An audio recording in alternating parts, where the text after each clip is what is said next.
During this storm, the roof was blown off this apartment building. We're called in to mitigate extensive water damage after the storm. Have crews on site working and tearing down all damaged and affected materials. A big portion of the roof was blown off,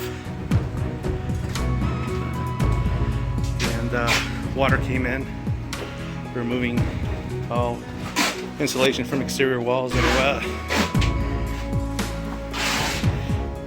A few apartments affected.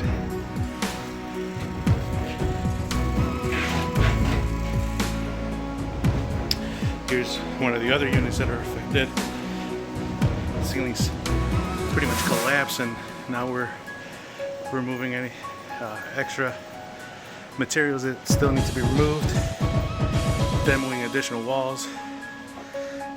As you can see, pretty extensive damage here, but First Choice Solutions again here to help out with any kind of property damage.